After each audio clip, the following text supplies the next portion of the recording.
പ്രിയമുള്ള സഹോദരന്മാരെ, സഹോദരിമാരെ, ഏവർക്കും ദൈവാനുഗ്രഹം എപ്പോഴും ഉണ്ടായിരിക്കട്ടെ. ബിസ്മില്ലാഹിർ റഹ്മാനിർ റഹീം. വദ്കുർ റബ്ബക ഫീ നഫ്സിക തളറുഅൻ. വിനയത്തോടും ഭയപ്പാടോടും കൂടി, വാക്ക് ഉച്ചത്തിലാകാതെ രാവിലെയും വൈകുന്നേരവും നീ നിന്റെ രക്ഷിതാവിനെ മനസ്സിൽ സ്മരിക്കുക. നീ ശ്രദ്ധയില്ലാത്തവരുടെ കൂട്ടത്തിലാകരുത്. വളരെ വിനയത്തോടു കൂടിയും ഭയപ്പാടോടുകൂടിയും വാക്ക് ഉച്ചത്തിലാകാത്ത രാവിലെയും വൈകുന്നേരവും രക്ഷിതാവിനെ മനസ്സിൽ സ്മരിക്കുക. നീ ശ്രദ്ധയില്ലാത്തവരുടെ കൂട്ടത്തിൽ. ഓരോ വാക്കുകളും ഓരോ ചിന്തിക്കാനുള്ളതും ശ്രദ്ധിക്കാനുള്ളതുമാണ് ദൃഷ്ടാന്തങ്ങൾ. വെറുതെ അങ്ങോട്ട് പറഞ്ഞു പോവുകയില്ല, അല്ലേ? നമ്മളൊരാളുടെ പ്രസംഗം കേൾക്കുകയാണെങ്കിൽ അതിൽ ഒരു 10% മാത്രമേ നമുക്ക് ഉൾക്കൊള്ളാനുള്ളൂ. ബാക്കിയൊക്കെ ആവർത്തനവും കാര്യങ്ങളും ഒക്കെ ആയിരിക്കും, വിശദീകരണമൊക്കെ ആയിരിക്കും. പക്ഷേ ഇത് ഖുർആൻ്റെ പ്രത്യേകത അങ്ങനെയല്ല. ഓരോ വാക്കും നമ്മൾ ശ്രദ്ധിച്ച് ആഴങ്ങളിലേക്കുള്ളത് ഓരോ വാക്കുകളും നമുക്ക് ചിന്തിക്കാനും അത് ഉൾക്കൊള്ളാനും അതിൽ പോയിന്റുകളുള്ള ഓരോന്നും ഓരോ പോയിന്റാണ്. നാടൻ ഭാഷ പറഞ്ഞാൽ ഒക്കെ ഓരോ പോയിന്റാണ്. വിനയം വേണം. നമ്മളിപ്പോൾ ഒരു സത്യവിശ്വാസിക്ക് ഏറ്റവും വേണ്ട വിനയമാണ്. നമുക്കറിയാമല്ലോ, ഇബ്ലീസ് സ്വർഗത്തിൽ നിന്ന് പുറത്ത് കിടക്കാനുള്ള പ്രധാന കാരണം അഹങ്കാരം കൂടിപ്പോയി. അവനാണ് മാലാഖമാർക്ക് ക്ലാസ് എടുത്തു കൊടുക്കുന്നുള്ള അഹങ്കാരം കൂടിപ്പോയി. അതാണ് അവൻ്റെ ഏറ്റവും വലിയ കുഴപ്പം. നമ്മൾ ഒരിക്കലും അഹങ്കാരം പാടില്ല. ഇന്നിപ്പോൾ കാസിം ഉസ്താദിൻ്റെ പ്രഭാഷണത്തിൽ ഞാൻ കേട്ടു അഹങ്കാരമുള്ള പ്രശ്നം. ഇപ്പോൾ ഇപ്പോൾ ഒരു വ്യക്തി മദ്യപിച്ച് പോയി. അള്ളാഹു അത് സാധാരണ ഒരു വ്യക്തിയാണ് മദ്യപിച്ച് പോയത്, പുറത്തു കൊടുക്കും. വേറൊരു വ്യക്തി എൻ്റെ ഒരു പള്ളി കമ്മിറ്റി യോഗത്തിൽ ഒരുത്തന്നെ പ്രസിഡന്റ് ആകുമ്പോൾ അവന് പാര വെച്ചു. അവനെ സെക്രട്ടറി ഞാൻ സമ്മതിക്കില്ല, അവനെ ഞാൻ പുറത്താക്കാൻ വേണ്ടി ശ്രമിക്കുമെന്ന് പറഞ്ഞു. അപ്പോൾ രണ്ടാമത് പറഞ്ഞ അഹങ്കാരമാണ്. ആദ്യത്തെ എന്താണ് നിവൃത്തികൾ കൊണ്ട് ചെയ്തു പോയത്. ചിലവർക്ക് മദ്യപാനം ഒരു ശരീരത്തിന് വലിയ താല്പര്യമുള്ള ആൾക്കുണ്ടാകും. മദ്യപാനത്തോട് വലിയ താല്പര്യം, അത് അവർക്ക് നിയന്ത്രിക്കാൻ ഭയങ്കര പ്രയാസമായിരിക്കും. അപ്പോൾ അള്ളാഹുവിന് അറിയാം ഈ ശരീരത്തിൻ്റെ പ്രത്യേകത, അല്ലേ? ഒരു മെക്കാനിക്കിനറിയാം വാഹനത്തിൻ്റെ കുഴപ്പങ്ങൾ. അപ്പോൾ അതുപോലെ തന്നെ അള്ളാഹുവിനറിയാം ആ ശരീരത്തിൻ്റെ പ്രത്യേകത. ആ ശരീരം മദ്യത്തിനോട് വളരെ ആസക്തിയുള്ള ഒരു വ്യക്തിയാണെങ്കിൽ, അല്ലെങ്കിൽ ഒരുപാട് പ്രശ്നങ്ങൾ അഭിമുഖീകരിക്കുന്ന അല്ലെങ്കിൽ അങ്ങനത്തെ ഒരു ചുറ്റുപാടുകൾ വളർന്നു വന്ന ഒരു വ്യക്തിയാണെങ്കിൽ അത് മദ്യപിച്ച് കഴിഞ്ഞാൽ ദൈവം അള്ളാഹു പുറത്തു കൊടുക്കണം. അവൻ്റെ പ്രകൃതം, അവൻ്റെ സാഹചര്യം മൂലം മദ്യപിച്ച് പോയാൽ. പക്ഷെ മറ്റവൻ ചെയ്യുന്നത് അഹങ്കാരം മൂലമാണ്. അവൻ ശരീരത്തിൻ്റെ ഒരു ഇതുമില്ല, അവന് അഹങ്കാരം. അവന് പള്ളി പ്രസിഡൻ്റായാലും എനിക്ക് സഹിക്കില്ല, അവനെ ഞാൻ താഴ്ത്തും, അവനക്കെതിരെ ഞാൻ വോട്ട് ചെയ്യും. അത് അഹങ്കാരം മൂലമാണ്. അപ്പോൾ ആ വ്യക്തിക്കെതിരെ കുപ്രചാരം നടത്തുന്ന ദീനിൻ്റെ ആൾക്കാരാണ്. ദീനിന് നെടുങ്കണ്ടങ്ങളായ തലയെക്കെട്ടും താടിയുമൊക്കെ ഉള്ളവരാണ് ഈ പാരപ്പണി ചെയ്യുന്നത്. സെക്കൻഡ് സ്ഥാനത്ത് താഴ്ത്താൻ വേണ്ടിയിട്ട് പണിയെടുക്കുന്നത്. അപ്പോൾ ഇത് അള്ളാഹു പുറത്തു കൊടുക്കില്ല. ഒന്ന് അഹങ്കാരമാണ്, മറ്റേത് എന്നത് ഗതികേട് കൊണ്ട്. അതുപോലത്തെ ചിലർക്ക് വിഭജിച്ചു പോയി, ചിലർക്ക് ലൈംഗിക താല്പര്യം വളരെ കൂടുതലുണ്ടാവും. ചില ആൾക്കാർ ഞാൻ എത്രയോ പറഞ്ഞു കേട്ടിട്ടുണ്ട്, ഞാൻ ഇണ ചേരാനല്ലാണ്ട് ഭാര്യയുടെ അടുത്തേക്ക് പോകാറില്ല. വെച്ചാൽ മക്കൾക്ക് വേണ്ടി, ഒരു കുഞ്ഞ് ജനിക്കണം, സന്താനത്തിന് വേണ്ടി അല്ലാതെ ഞാൻ ഭാര്യയോട് ഇണ ചേരാൻ താല്പര്യമില്ല. അങ്ങനത്തെ അത്ര ആൾക്കാരുണ്ട്, പുരുഷന്മാരുണ്ട്.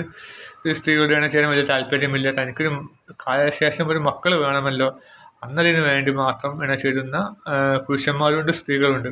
ലൈംഗികമായി താല്പര്യമില്ലാത്ത സ്ത്രീകളുമുണ്ട്. അവർ ഒരു കുഞ്ഞിന് വേണ്ടി ബന്ധപ്പെടും, അവർക്ക് താല്പര്യമില്ല. അങ്ങനെയുള്ളവരുണ്ട് ഭൂമിയിൽ. അള്ളാഹു അങ്ങനെ സൃഷ്ടിച്ചിട്ടുണ്ട്. അതിലൊക്കെ ലക്ഷ്യവും ഉണ്ടാവും. അള്ളാഹു കാലം പറഞ്ഞു വരുന്നത് അഹങ്കാരമുള്ള ഒരിക്കലും അള്ളാഹു പുറത്തു കൊടുക്കില്ല. വിനയം, ഒരു സത്യവിശ്വാസിക്ക് ഏറ്റവും വേണ്ടത് വിനയമാണ്. അത് നമ്മുടെ സുന്നി പ്രവർത്തകർ കൂടുതലുണ്ട്. കാരണം അതുകൊണ്ടാണ് അവർ തങ്ങന്മാരെടുത്ത് പോകുന്നതും അവർ കൈ മുത്തുന്നതും ഒക്കെ ജാടത്തിനെടുത്ത് പോകുന്നതും. വിനയം അവർക്ക് കൂടുതലുണ്ട്. പക്ഷെ വളരെ കൂടിപ്പോയി, അതും പാടില്ല. അതേസമയം മുജാഹിദുകൾക്ക് അഹങ്കാരം കുറച്ച് കൂടുതലാണ്. അതാണ് അവർ നെഞ്ഞത്ത് കൈ കെട്ടുന്നതും അവരുടെ സംസാര രീതിയിലും ഒക്കെ നമുക്ക് പ്രകടമാകും. അവരുടെ വെള്ളിയാഴ്ച കുത്തുബുകളിലൊക്കെ പോയി കഴിഞ്ഞാൽ ഞാൻ പതിവായി മുജാഹിദ് പള്ളിയിൽ കുത്തുബുകൾ പങ്കെടുക്കാറുണ്ട്. അപ്പോൾ അവരൊക്കെ അഹങ്കാരം നേലിക്കുന്നത് കാണാം. അവർ സുന്നികളെ അധിക്ഷേപിക്കുന്നതും, അതുപോലെ പള്ളി നിസ്കാരം കഴിഞ്ഞാൽ അവരെ വരാന്തയിൽ നിന്ന് സുന്നികളെ കുറ്റം പറയുന്നതൊക്കെ ഞാൻ കേൾക്കാറുണ്ട്. അപ്പോൾ ഒരു അഹങ്കാരം അവർക്കുണ്ട്.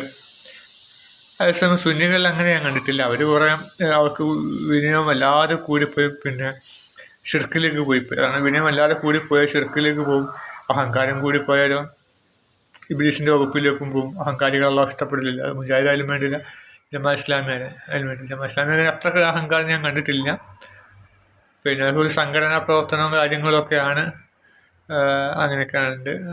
അപ്പം അതാണ് പറഞ്ഞു വരുന്നത്, നമ്മൾ അഹങ്കാരം പാടില്ല. നമുക്ക് വിനയം വല്ലാതെ എല്ലായിടത്തും കുമ്പിട്ട് നിൽക്കാനും പാടില്ല. മനസ്സിലായി. ഒരിക്കലും ഉമർ റളിയല്ലാഹു അൻഹു പള്ളിയിലൂടെ നടക്കുമ്പോൾ ഒരു വ്യക്തിയുടെ തല തിരിച്ചുകൊണ്ട് നിസ്കരിക്കുന്നു. അപ്പം ഉമർ റളിയല്ലാഹു അൻഹു എന്ത് ചെയ്തു? വാൾ കൊണ്ട് അയാളെ തല നേരെ എന്നിട്ട് പറയും, വിനയം മനസ്സിലാണ്, തഖ്വ മനസ്സിലാണ്ട്, തലയിലല്ല. നമ്മൾ ഇസ്സത്തോടു കൂടി നടക്കണം. മുസ്ലിം അവൻ്റെ നടത്തത്തിലും പെരുമാറ്റത്തിലൊക്കെ ഇസ്സത്ത് വേണം, അതോടൊപ്പം വിനയം വേണം. അങ്ങനെയൊക്കെയാണ്. അപ്പം നമ്മളിത് ഇതെല്ലാം കൂടി ഇങ്ങനെ നടക്കുക വിചാരിക്കും അല്ലേ. ഇസ്സത്ത് വേണം അല്ലേ, അത് വിനയം വേണം. അത് നമുക്ക് പിന്നെ ഒരു സിനിമ, മമ്മൂട്ടിയുടെ മൃഗയ എന്ന സിനിമയുണ്ട്. അയാൾ ആദ്യമായിട്ട് അവിടെ വിടുന്ന ഒരു പ്രദേശത്തേക്ക് പുലിയെ പിടിക്കാൻ വേണ്ടി വിടും. ആദ്യമായിട്ട് സിനിമയിൽ അദ്ദേഹത്തെ കാണിക്കുകയാണ്, മമ്മൂട്ടിയെ കാണിക്കുകയാണ്. വാറുണ്ണിയുടെ കഥാപാത്രം. അയാൾ വളരെ പിന്നെ എനിക്ക് നല്ല വിശക്കുന്ന ഭക്ഷണം വേണം, വളരെ ലാളിത്യപരമായിട്ടാണ് സംസാരിക്കുന്നത്. എനിക്ക് ഭക്ഷണം വേണം, നിഷ്കളങ്കമായിട്ട് അങ്ങനെ ഹോട്ടലിൽ ഭക്ഷണം കൊടുക്കുകയും ഒക്കെ ചെയ്യും.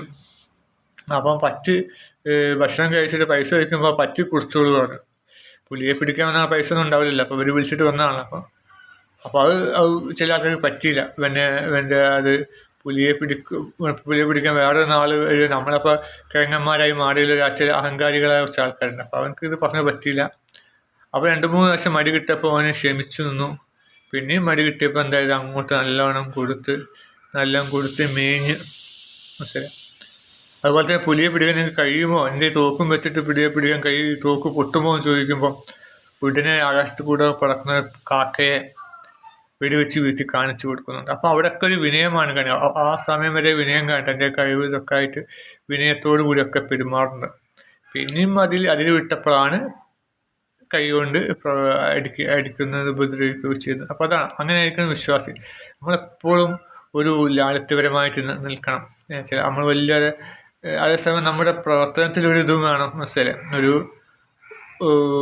ഒരു ഇജ്ജത്ത്, പ്രതാപം വേണം. അപ്പോൾ അഹങ്കാരികളെപ്പോലെ ചില ആൾക്കാരുണ്ടല്ലോ, നമ്മളെ സൽമാൻ ഖാനെ പോലെ മസിലൊക്കെ പിടിച്ച് നടക്കുക, ഭയങ്കര സംഭവമാക്കി അങ്ങനെ നടക്കാനും പാടില്ല. രോഗങ്ങളെപ്പോലെ മൂടന്തി, എപ്പോഴും രോഗങ്ങൾ അവിടെയും കാർത്തിച്ച് തുപ്പി ഇവിടെയും കാർത്തിച്ച് തുപ്പി, അങ്ങനെ ഒരു പിന്നെ ദയനീയ സ്വഭാവം, അതും പാടില്ല. ഒരു മിതത്വത്തിൽ നമ്മൾ നടക്കുക. പക്ഷെ വല്ലാതെ നമ്മൾ തലയ്ക്ക് കയറിക്കഴിഞ്ഞാൽ നമുക്ക് പ്രതികരിക്കുകയും ചെയ്യാം. അങ്ങനെ ഒരു സമീപനമാണ് ഇസ്ലാം പഠിപ്പിക്കുന്നത്. മനസ്സിലായി. ശരിക്കും പറഞ്ഞാൽ തുലാസിൻ്റെ സൂചി പോലെ കറക്റ്റ് അതിൽ നിൽക്കണം. മനസ്സിലായി. കറക്റ്റ് ആ പൂജ്യത്തിൽ നിന്നുകൊണ്ടുള്ള ഇതാണ് ഇസ്ലാം. അങ്ങോട്ടും ചായതും ഇങ്ങോട്ടും ചായ. വിനയം വല്ലാതെ കൂടാനും പാടില്ല, അഹങ്കാരവും കൂടാനും പാടില്ല. ഇസ്സത്ത് വേണം നമുക്ക്, അതോടൊപ്പം നമുക്ക് വിനയം നമ്മിൽ വേണം. ആരെന്ത് ചോദിച്ചാലും നമുക്ക് മറുപടി പറയാനുള്ള ഇത് വേണം. പാവപ്പെട്ടവരാണ് ചോദിക്കുന്നത്, അത് മറുപടിക്ക് എടുക്കാതിരിക്കുക. പണക്കാർ ചോദിക്കുമ്പോൾ മറുപടി പറയാതൊന്നും പാടില്ല. എല്ലാവരും ഒരുപോലെ കാണുക, നീതി പാലിക്കുക. അങ്ങനെയുള്ള സ്വഭാവത്തിൻ്റെ ഗുണങ്ങളായി നമ്മൾ ആരും മാറാൻ ശ്രമിക്കണം. പിന്നെ ഭയപ്പാട് വേണം. ഭയത്തോടു കൂടിയാണ് അള്ളാഹുവിനോട് പ്രാർത്ഥിക്കേണ്ടത്. അള്ളാഹു നമ്മുടെ പ്രാർത്ഥന സ്വീകരിക്കുമോ, സ്വീകരിക്കാതെ ഇരുന്നില്ലെങ്കിൽ എന്തുമാത്രം ദുരന്തങ്ങൾ വരും എന്ന ഭയപ്പാടോടുകൂടി നമ്മൾ പ്രാർത്ഥിക്കണം. ഇപ്പോൾ വലിയൊരു പാറക്കല്ല് ഉരുണ്ട് വരുന്നുണ്ട്, നമ്മളെ നേരത്തെ ഉരുണ്ട് വരുന്നുണ്ട്, നമുക്ക് മാറാൻ സ്ഥലവുമില്ല. അപ്പോൾ നമ്മൾ അള്ളാഹുവിൻ്റെ പ്രാർത്ഥിക്കുക, പടച്ചവനെ അതിൽ രക്ഷിക്കണമേ. ഒരു സമയമുണ്ട്, പ്രാർത്ഥിക്കുന്ന സമയമുണ്ടെന്ന് കൂട്ടുക. പക്ഷെ എന്നിരുന്നാലും നമുക്ക് നമ്മളിലേക്ക് വന്ന് ഭവിക്കുമെന്നുള്ള ഭയം കൂടി നമുക്ക് വേണം. പ്രാർത്ഥിച്ച് വിചാരിച്ചിട്ട് നമ്മൾ എല്ലാം തികഞ്ഞവരായെന്ന് മാറാനും പാടില്ല. അങ്ങനെ പ്രാർത്ഥിക്കാൻ വേണ്ടി നമ്മൾ ശ്രമിക്കുക. അതുപോലെ തന്നെ നമ്മൾ ഉച്ചത്തിലാകണം, അധികം ഉച്ചത്തിൽ നിസ്കാരകർമ്മങ്ങളിൽ ഏർപ്പെടരുത്. അതുപോലെ തന്നെ വൈകുന്നേരം, രാവിലെയും വൈകുന്നേരം 2 നിസ്കാരത്തെ പറ്റി ഇവിടെ പറയുന്നുണ്ട്. നിശ്രദ്ധയില്ല, അശ്രദ്ധമായി നമസ്കരിക്കാൻ പാടില്ല തുടങ്ങിയ കാര്യങ്ങളെല്ലാം ഇവിടെ പറയണം. അങ്ങനെ ആ രൂപത്തിലെല്ലാം അള്ളാഹുവിനെ സ്മരിക്കുകയും ആരാധിക്കുകയും ചെയ്യുന്ന ഭാഗ്യന്മാരുടെ കൂട്ടത്തിൽ അള്ളാഹു നമ്മൾ ഉൾപ്പെടുത്തുമാറാകട്ടെ. ആമീൻ.